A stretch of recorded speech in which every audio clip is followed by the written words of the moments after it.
Today, I want to share how I discovered my fiancé was cheating just weeks before our planned wedding, leading me to break off the engagement. I'm a 35-year-old guy, and we were engaged for 3 years, aiming to marry in June. We'd been together for over 2 years, starting back in college where we knew each other but weren't close friends. After college, while working on Wall Street, we reconnected at a friend's party and eventually started dating. After 2 years together, I decided it was time to make things official and proposed. At that point, my fiancée was temporarily working at a thrift store with her friend, with no plans to work after marriage. I proposed when I felt financially prepared to support my family. Everything seemed great. We were living together and ready for marriage, until I noticed a change in my fiancée. She started making excuses, avoiding closeness, and attributing it to stress as the wedding approached. When I tried to discuss it, she insisted it was wedding stress, which seemed reasonable. My married friends shared that their wives had also acted differently before their weddings, making me feel reassured. Despite wanting to help with wedding preparations, a crucial work project demanded my full focus for a promotion. Feeling guilty about her handling everything alone, she assured me it was fine, with my best friend M providing assistance. My best friend, also 35, was helping my fiancé with wedding preparations. We'd been close friends since school, and he was even my best man. I appreciated that he got along well with my fiancé, as I didn't want any tension between them. At that time, he was going through a tough breakup, and the wedding preparations served as a distraction from his loneliness at the house he shared with his ex-girlfriend. I was thrilled about marrying the woman of my dreams, and despite long work hours, I felt energized because I saw it as an investment in my future family. Signs of trouble started surfacing, though. Despite my late work hours, my fiancé started coming home even later than me. When I questioned her, she made vague excuses about the challenges of bridal shopping, which I believed at the time. Despite my attempts to trust her, a feeling inside me suggested she wasn't telling me everything. One Sunday, I planned to spend the entire day with her, but she said she had a dress fitting. While she was in the shower, her phone, left on the bed, kept buzzing with notifications. I woke up due to the continuous vibrations, checked her phone, but it didn't recognize my face or accept the passcode we had shared. This was surprising since we had exchanged passwords when we started dating. Now, nearing marriage, she changed her passcode. When she saw me with her phone, she panicked briefly but composed herself. I asked why she changed her password. Surprised by my direct question, she took a moment to reply, saying it was to keep wedding dress pictures a surprise. While her excuse seemed reasonable, I wondered why she didn't just tell me instead of changing the passcode. It lingered in my mind all day. The next day at work, my fiancé's best friend called, unable to reach her for a dress-fitting appointment. I assumed she was at home and asked if they had the appointment the previous day. Her response made me feel like I asked a ridiculous question. The store was closed yesterday. Convinced my fiancé lied about her dress fitting, I needed to figure out what she was hiding. Deciding not to confront her directly, I received a surprising call from my best friend, who was helping with the wedding. He rarely called, either at his office or assisting with wedding preparations. After some small talk, he sensed something was wrong and asked. I debated whether to tell him about my fiancé's lie, but decided to share. I explained how she said she was going to the atelier, but her best friend claimed the appointment was today, not yesterday. He reassured me, saying she had a dress fitting for the dress rehearsal yesterday, and today's appointment was for the wedding dress. Though uncertain, I believed him, feeling guilty for doubting my fiancé. My best friend's explanations made sense, knowing he was in constant touch with my fiancé about wedding preparations. I breathed a sigh of relief and returned to work. Everything went smoothly for the following days. My future wife was still acting differently, but it was due to the stress of wedding preparations, despite her assurance that everything would be fine eventually. I informed her about a late client meeting, which got rescheduled for the next day. When I returned home that night, she wasn't there, so I called to ask where she was. She lied, claiming she was at home and expressed how much she missed me. Realizing her deceit, I told her I was already home and hung up.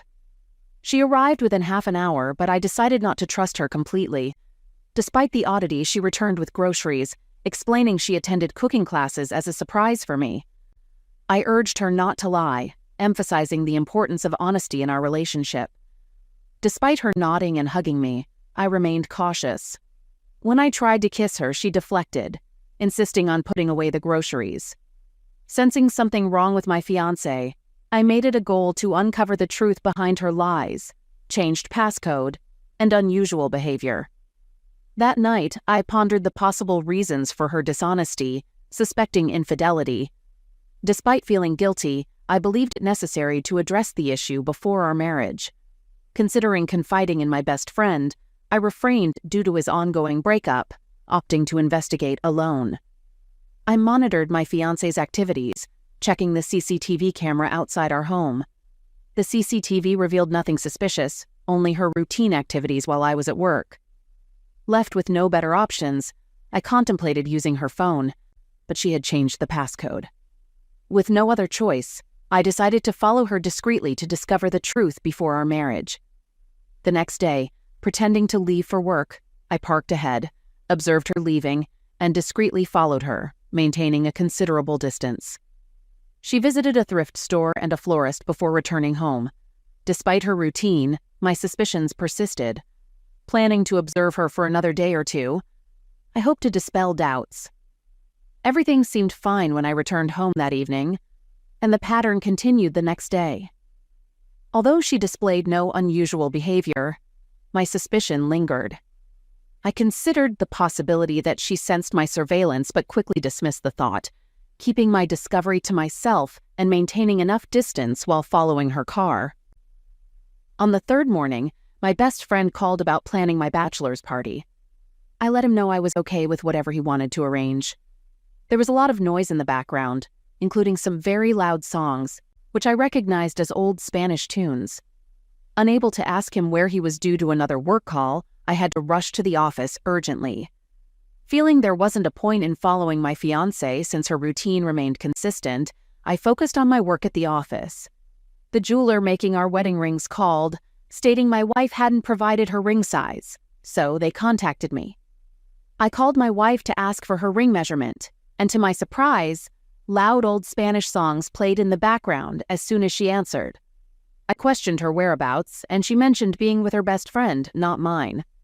I conveyed the jeweler's message, and she assured me she would visit the store later to provide her ring measurement.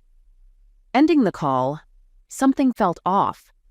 Maybe it was a coincidence that I heard the same Spanish songs with both my fiancé and best friend, but I doubted it.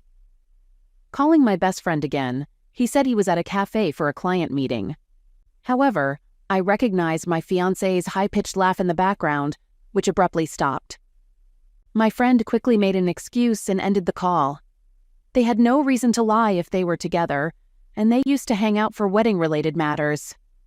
So why did they lie? I suspected the answer in my subconscious but wasn't ready to accept it. I chose to stay quiet until I had concrete evidence. Instead of going home directly after work, I visited my best friend's place. Not finding his car, I noted the time, six-eyed, and proceeded home.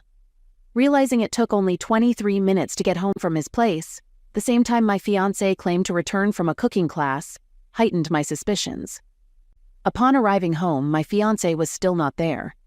As I freshened up, I contemplated the turmoil in my life, about to get married, yet my fiancé might be cheating with my best friend. Despite a small hope that my fears were baseless, the looming suspicion persisted. The following day, I once again trailed my fiancé to the thrift store, her regular spot. She carried on with her usual routine, and just when frustration set in due to the lack of evidence, my best friend entered the thrift store. Yet, it didn't confirm anything. Perhaps he was merely helping with wedding preparations. He exited after 45 minutes, leaving me without substantial proof to confirm or deny my doubts, which grew increasingly frustrating. The next morning, during breakfast, I recalled leaving a file in the bedroom. Retrieving it, I found my fiancée getting dressed after her shower. Passing by, I noticed a hickey on her shoulder blades. Clearly, I hadn't given it to her, as it had been more than a month since our last pally moment. I stopped, and she appeared surprised. Tracing my finger over the hickey, she shivered. It was unsettling. I didn't need to ask. She started explaining on her own, claiming it was an insect bite from the previous day. Disbelieving, I told her it didn't seem like an insect. She grew scared and continued with more lies. I remained silent, more determined than ever to find evidence to confirm my suspicion. The first thing I did upon getting into my car was to check the CCTV recording of the previous day. As expected, my fiancée wasn't wearing an off-shoulder top. She got into the car in a dress fully covering her shoulder. Though seemingly useless, I spent that day following her, finally discovering something. She went straight to my best friend's house. I witnessed him coming out and hugging her. They stayed inside for almost the entire day. I knew that if I went there, my doubt would be confirmed, and I'd find them in bed together. Instead of ringing the doorbell, I used the spare key my friend had given me for emergencies. He had my house's spare key as well. I silently opened the door and went inside. Finding my fiancé's purse on the living room couch, I followed the noise to the bedroom. Taking light steps to avoid making any sound, I finally reached the bedroom. I could hear their voices clearly. My fiancé was telling him how I almost caught her that day due to the hickey. They had to be more careful. After some hums, all I could hear were pally sounds. I opened the door very slowly and saw my fiancé in bed with my best friend. I took a photo with my phone and then shut the door. Returning to the living room, the bedroom door opened again, and my fiancé came out laughing. Her smile vanished as soon as she saw me. Wearing my best friend's shirt and nothing else, she stood there frozen, and my best friend, who followed her out, also froze upon seeing me. Angry and unable to think straight, I punched my best friend in the jaw. I told my fiancé I never wanted to see her face again and stormed out of his house. Instead of going to work, I went straight home, lacking the energy to face the betrayal, which stung from my best friend and my woman. Just as I was exiting my car, my fiancé arrived home too. I demanded she leave my property, but she didn't listen and followed me inside, tears in her eyes, begging me to listen. I knew nothing she said could make their actions okay, but I decided to hear her out. I told her to speak. She was initially shocked, wondering how I agreed, but then she began explaining. The whole situation started when she began planning our wedding after my best friend's breakup. She claimed to be consoling him because he was really low due to the breakup, and one thing led to another, resulting in them kissing. She insisted it never meant to be anything more, just helping him move on. I was just helping him and moving on, she said while crying. The audacity of this woman. You were helping him move on by sleeping with him, I snapped in a harsh tone. She tensed at my voice but continued apologizing, expressing a willingness to do anything for my forgiveness. She pleaded, emphasizing that we had our whole life in front of us, and I cannot let it go because of one mistake she had made. The more she spoke, the angrier I got. She was telling me to let go of her cheating like it was nothing. Despite emphasizing the importance of loyalty, she did that. I thanked my luck that I found this out before the wedding. Something came to my mind then. I could easily end our relationship right now and tell everyone that the wedding is off. The wedding was in 5 days, or I could make her and my best friend actually suffer for the betrayal. I decided to go with this second one. I let my fiancé beg some more. She kept telling me how everything can be perfect from now on. She told me this is our chance to turn a new leaf and start our dream life together. I let her convince me that I should not cancel anything and to let loose in the bachelor party. She told me that it was a one-in-a-lifetime thing. All our guests were coming before so they could attend the bachelor party as well. I thought it was perfect and then agreed to not cancel anything. She couldn't believe that this was happening. She must have thought that there was no chance that I could forgive her for cheating. And she was right about that. She was just going to find out later what I did with cheaters. The day of the bachelor party came, and I met my best friend again. He insisted that he came to my house instead of the club we were going to. As soon as he entered the house, he started telling how sorry he was and how he didn't mean to ruin my relationship with my fiancé. I told him it was okay, and I forgave them. I told them that everyone made mistakes. I was giving them another chance. I went to the venue with him and met my other friends. None knew that I was faking it here and had no intention to actually do this or whatever. I acted like I was having the time of my life here that night. I kept thinking about their betrayal. My fiancée was staying at her parents' house until the wedding, and that was for the good only. I didn't think I could see her face and not think about her betrayal. My thoughts went to the day he called me up and told me that she was going for the dress rehearsal dress fitting. He lied to me because she was with him, and they must have known that. I had talked to her best friend and knew that the store was closed. I had decided that I was going to end everything over dinner, so everyone knew what had actually happened and why the wedding was being called off. My fiancée was coming with her parents to dinner. I reached the venue earlier and talked with the staff to arrange a projector for me. The guests started arriving. Everyone in our immediate families and our closest friends were present for the dinner. None knew, but I had told the officiant to come a bit late. My fiancée started panicking about the officiant not being there, but I smiled at her and told her that it's fine. I then said to everyone that to pass the time while the officiant gets here, I had to share something with everyone. Someone in the wedding party said that I can wait to make the toast later, but I said that I wanted to do it then itself. I began my speech by telling everyone how I met my fiancé and how my relationship had been so perfect. My fiancé looked at me with tears while she smiled at me. She was smiling because she didn't know what was coming for her. I told her that I'm really grateful for everything she had done for me throughout. I told everyone how she had always prioritized me and my family first. I told everyone that she is the most thoughtful woman. She thought so much about others that she started sleeping with my best friend just to help him move on. As soon as I said that line, everyone got tense. My fiancé got frozen on her spot. There was pin-drop silence in the hall as I moved my attention to my then best friend. I told everyone how we have been best friends since school. I shared a memory of how in school we punched a guy because he asked out my best friend's then girlfriend. "You really were like a brother to me," I said, looking him in the eye as I pulled out my phone and projected the picture I took that day. Everyone gasped, seeing my fiancé and best friend undressed in bed. Turning to my fiancé, I found her looking at the floor. I approached and told her to never come in front of me again. I asked for my ring back. Not that I cared much about it, but I didn't want her to have that piece of commitment. She handed it to me with shaky hands. I mentioned calling movers to relocate her stuff, warning her not to enter my property again. Whispers circulated and others stared. I thanked everyone for coming and declared the wedding over, shocking Nguyen. It was clear the wedding wouldn't happen. I said I'd send her the bill for everything, shocking her again. I shrugged, telling her she wasn't responsible anymore. Her infidelity led to the wedding's cancellation, so she'd pay for it. Exiting the hall, I never looked back at my fiancé or best friend. They made no attempts to convince me this time.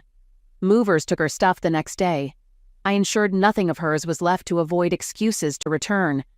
I didn't need to send her the bills. Vendors contacted her directly. Blocking her on social media and her number, I avoided negativity. Continuing with my head held high, I heard my ex-fiancé couldn't meet anyone's eyes and had gone to another state to stay with her cousins. My best friend never contacted me after that day, sending my house keys through a mutual friend. Everyone knew of their betrayal, facing the consequences of their karma.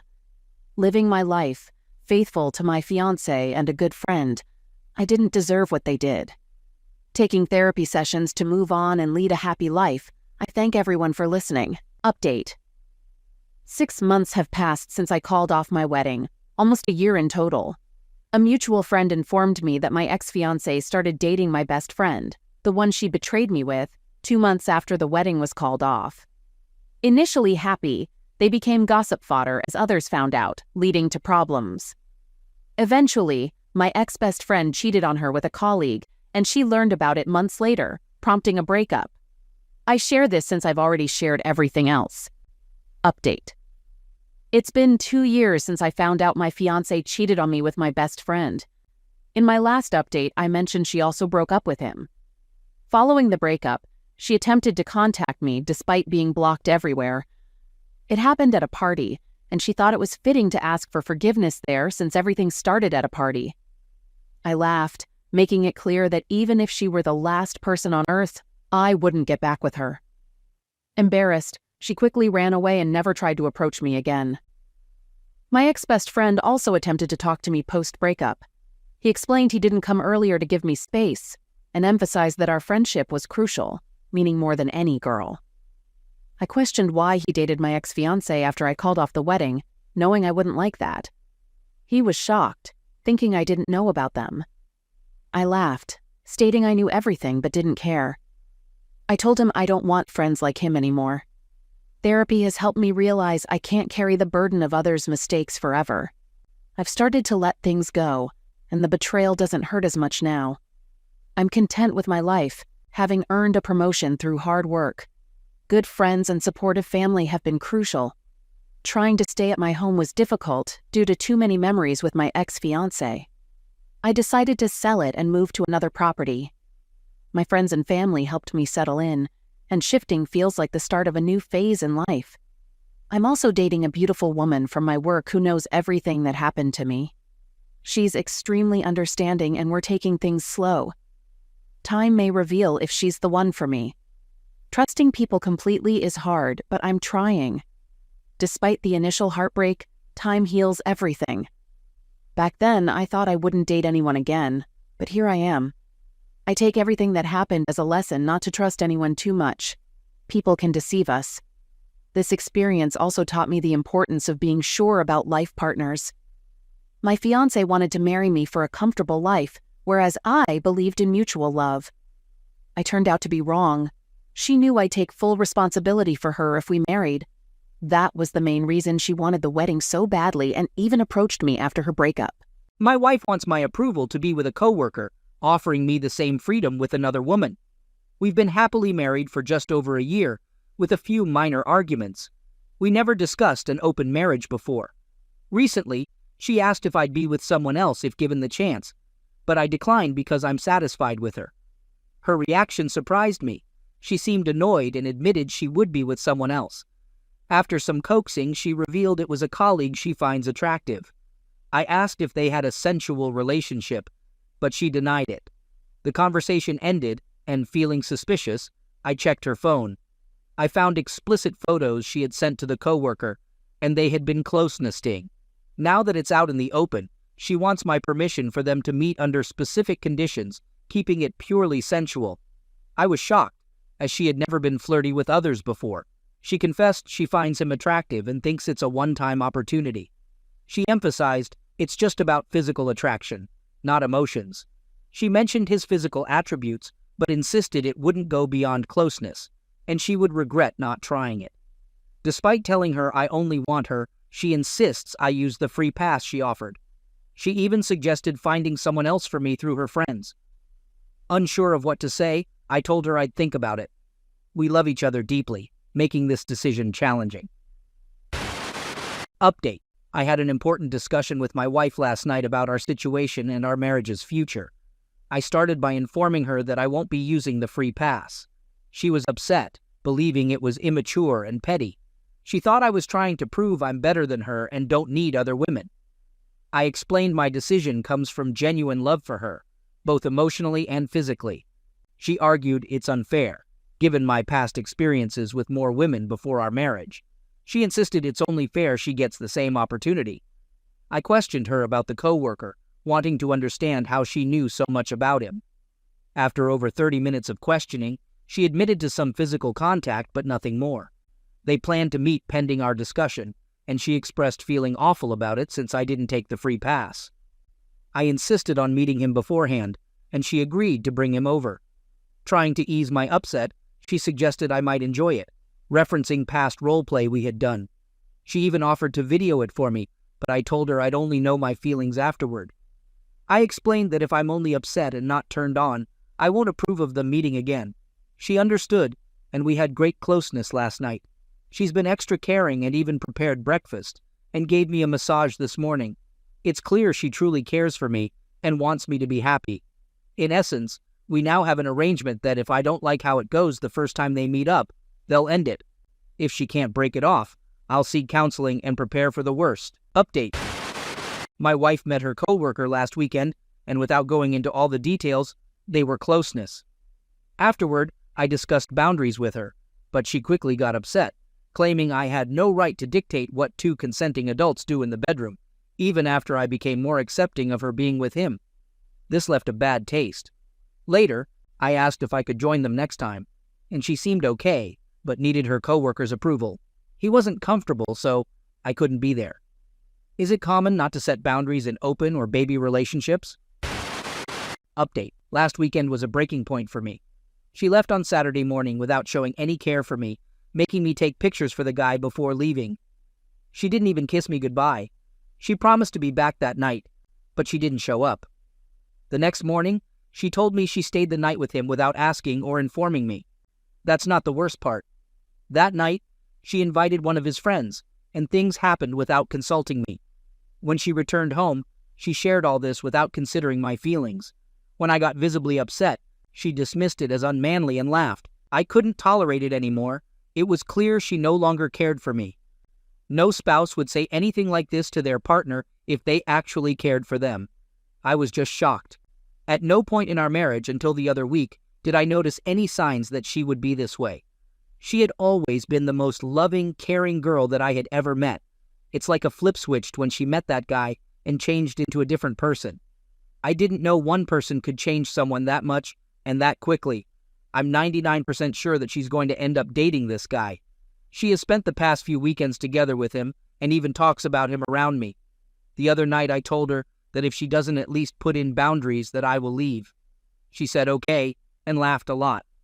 Without saying another word, I packed up some bags and booked a room at the nearest hotel. I've told my brother about this situation, and he has offered for me to come stay with him for a little while. I ended up going to his place for the night. She sent me some texts that night and the next day. She was acting upset and confused as to why I left, and she was saying that she missed me the next day. I knew we needed to go back to my house so that there wouldn't be as much of a chance that I would lose it. My brother went with me to help. When we got there, my wife was trying to talk to me. I had nothing to say to her at the moment, so I just ignored her and tried to get past her. She was grabbing me and trying to hold me. My brother helped get her off of me and told her that he would call the cops if she didn't stop messing with me. She ended up leaving. I haven't heard from her since. This situation has destroyed me. I tried to let her do this to make her happy. I didn't want it in the first place, but I tried to make myself like it to please her. I never saw any signs or anything that she would be this manipulative and this bad of a person before we got married. I don't know where any of this came from. She was the most amazing, thoughtful person ever. Now that this has happened, my whole outlook on life and relationships is different. So what advice would you guys give me? Whether it's next steps in dealing with my current wife or in the future, when I'm back in the dating game, how do I tell our families and friends? How do I speak to my wife about it? I'm really having a tough time handling all this. Update. I left her last week and went to stay with my brother. After talking to him and reading several comments, I figured it would be a good idea to try to go back and stay at my house to make sure that I wouldn't lose it. The next day, when we got divorced, I decided to go back there. My brother was going with me too. When we got there, my wife was trying to talk to me and grab me. I ignored her the whole time and pretty much acted like she didn't exist. She got pretty rough and was beating on my chest. I finally pushed away. My brother told her that if she doesn't leave me alone, that he would call the cops. She finally left after that. I didn't hear from her the rest of that night. The next day I did receive a picture of her and her new coworker. It was a normal selfie of them together. There was no text with it. I showed her to my brother, and he said that she must be sick in the head to do that. I finally met up with a divorce attorney for an initial meeting and consultation. It went well, and he told me things that I needed to know in preparation for the divorce. He said that the pictures and videos I have of them will be helpful evidence. The only problem with the situation is that she may prove that I agreed to everything, even though there was manipulation involved. My brother and I went over to my parents to sit down and talk with them about what was going on. They were shocked to hear this about her and almost didn't believe it at first. My brother had my back and confirmed with them that everything I said was true. They wanted to talk to her, but I told them not to. The next step was telling her parents. I debated about this for a while, as I did not know if it was my place to do so. After a while, I finally decided that it would be best to. I know that if I didn't tell them first, she would probably tell them awful lies about me. I set up a time to meet them at their place. I went over alone. After a while of just sitting there and having small talk, I finally built up the courage to tell them what was going on. The looks on their faces were unbelievable. They looked disgusted. They had never seen this side of their daughter. I was surprised that they didn't put any of the blame on me. They understood that I loved her and wanted to do whatever I could to make her happy. They even hugged me before I left. We were all in tears. They knew that divorcing her was the last thing I wanted to do, but understood that I had to at this point. This weekend, I spent most of my time talking to my lawyer and hanging out with my brother at home. On Saturday night, my wife texted me, saying she was coming over. I replied, telling her she wasn't welcome right now. Despite my message, she showed up about 20 minutes later. At that point, I felt like I had no choice but to talk to her. She began by saying that she had been talking to her parents, and they were very angry with her, mentioning the possibility of us getting a divorce. I hoped they wouldn't tell her that, as I hadn't even broken the news to her yet. I hadn't planned on telling her in person. I had planned for it all to go through the lawyer. She criticized me, calling my actions childish, and suggesting I wasn't a real man for talking to her parents before her.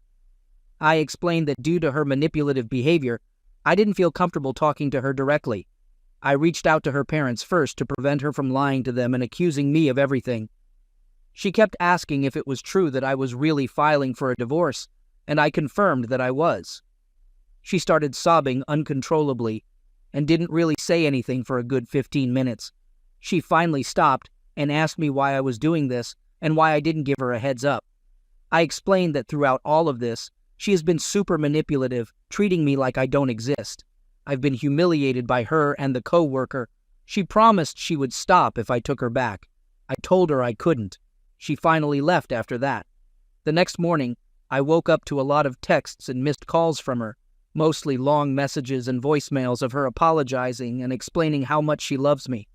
It really hurt to listen to them because I was reminded of our past and how much I loved her.